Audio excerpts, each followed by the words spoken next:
بسم اللہ الرحمن الرحیم۔ السلام علیکم سامعین، الحم اسلامک سٹوریز میں خوش آمدید۔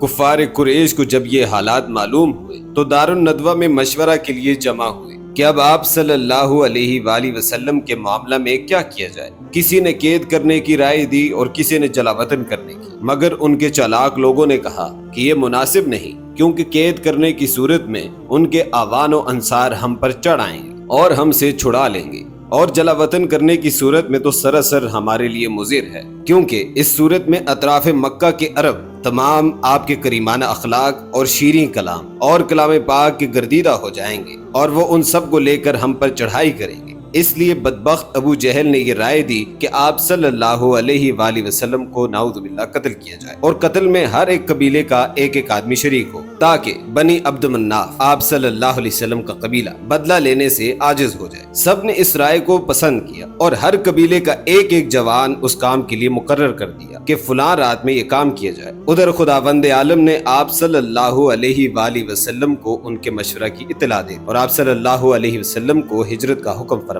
جس رات میں کفار قریش نے اپنے خیال خام کو پورا کرنے کا ارادہ کیا اور مختلف قبائل کے بہت سے جوان آپ صلی اللہ علیہ وآلہ وسلم کے مکان کا محاصرہ کر کے بیٹھ گئے، تو رسول اللہ صلی اللہ علیہ وسلم نے اس وقت ہجرت کا ارادہ فرمایا اور حضرت علی رضی اللہ کو ارشاد کیا کہ وہ آپ صلی اللہ علیہ وسلم کی چارپائی پر آپ صلی اللہ علیہ وسلم کی چادر اوڑھ کر سو جائیں، تاکہ کفار کو آپ صلی اللہ علیہ وسلم کے گھر میں نہ ہونے کا علم نہ ہو۔ اس کے بعد آپ صلی اللہ علیہ وسلم گھر سے باہر تشریف لائے تو دروازہ پر قریش کا ایک میلہ لگا ہوا تھا۔ آپ صلی اللہ علیہ وسلم سورہ یاسین پڑھتے ہوئے باہر نکلے، اور جب آیت فَأَغْشَيْنَاهُمْ فَهُمْ لَا يُبْصِرُونَ پر پہنچے تو اس کو کئی مرتبہ دہرایا، یہاں تک کہ اللہ تعالیٰ نے ان کی آنکھوں پر پردہ ڈال دیا اور وہ آپ صلی اللہ علیہ وسلم کو نہ دیکھ سکے، اور آپ صلی اللہ علیہ وسلم صدیق اکبر رضی اللہ تعالیٰ عنہ کے گھر تشریف لے گئے، اور وہ پہلے سے ہی تیار تھے اور ایک راستہ بتانے والے کو اپنے ساتھ تیار کر رکھا تھا۔ صدیق اکبر رضی اللہ تعالیٰ عنہ کو اپنے ساتھ لیے ہوئے ان کی مکان کی پشت کی جانب سے ایک کھڑکی کے راستے سے دونوں باہر نکلے اور سور کی طرف تشریف لے گئے۔ سور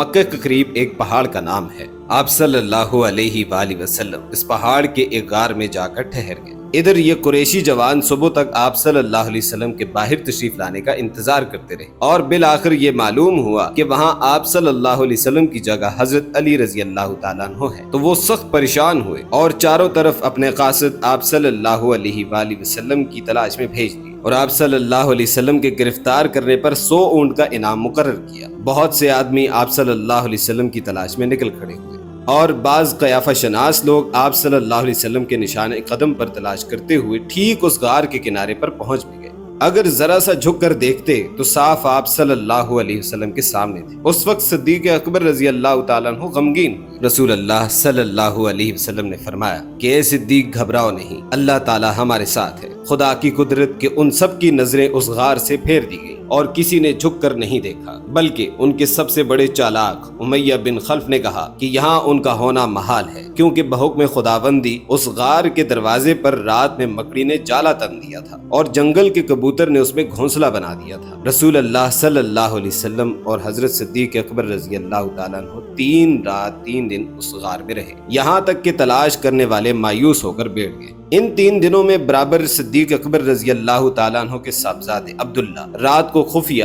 آپ صلی اللہ علیہ وسلم کے پاس آتے اور صبح سے پہلے مکہ پہنچ جاتے تھے۔ دن بھر قریش کی خبریں سن کر رات کو آپ صلی اللہ علیہ وسلم کے سامنے بیان کرتے تھے، اور ان کی بہن اسماء بنت ابو بکر رضی اللہ تعالیٰ عنہ ہر رات میں کھانا آپ کے پاس پہنچاتی تھی۔ چونکہ عرب کے لوگ قدم کے نشان کو بہت خوبی سے پہچانتے تھے، اس لیے عبداللہ رضی اللہ تعالیٰ عنہ نے اپنے غلام سے کہہ رکھا تھا کہ روزانہ بکریاں چرانے کے لیے اس غار تک لے جایا کرے تاکہ ان کے نشانات مٹ جائیں۔ غار سور کے قیام کے تیسرے دن 1 ربیع الاول بروز پیر حضرت صدیق اکبر رضی اللہ تعالیٰ عنہ کے آزاد کردہ غلام عامر بن فہیرہ رضی اللہ دونوں اونٹیاں لے کر پہنچے، جو اسی سفر کے لیے حضرت صدیق نے مہیا کی تھی۔ اور ان کے ساتھ عبداللہ بن اریقید بھی پہنچے، جن کو راستہ بتلانے کے لیے اجرت دے کر ساتھ لیا تھا۔ نبی کریم صلی اللہ علیہ وسلم ایک ناقہ پر سوار ہوئے اور دوسرے پر حضرت ابوبکر صدیق رضی اللہ تعالیٰ عنہ سوار ہوئے۔ حضرت ابوبکر نے اپنے ساتھ عامر بن فہیرہ کو بھی خدمت کے لیے بٹھا لیا اور عبداللہ بن اریقید آگے آگے راستہ دکھانے کے لیے چل پڑے۔ آگے بڑھے تو قریش کی قاصدوں میں سے سراقہ بن مالک، جو آپ صلی اللہ علیہ وسلم کی تلاش میں پھر رہا تھا، یہاں تک پہنچ گیا۔ جب آپ صلی اللہ علیہ وسلم کے قریب آیا تو اس کے گھوڑے نے ٹھوکر کھائی اور سراقہ گر پڑا، مگر پھر سوار ہو کر آپ صلی اللہ علیہ وسلم کے پیچھے چلا، یہاں تک کہ آپ کی تلاوت قرآن بھی اس نے سنی۔ اس وقت صدیق اکبر بار بار مڑ کر اس کو دیکھتے تھے، مگر آپ صلی اللہ علیہ وسلم نے اس کی طرف التفات ہی نہیں کیا۔ جب وہ زیادہ قریب آ گیا تو اس کے گھوڑے کے چاروں پاؤں زمین کے خشک اور سخت ہونے کے باوجود بھی زمین کے اندر دھس گئے اور سراقہ دوبارہ زمین پر گر پڑا۔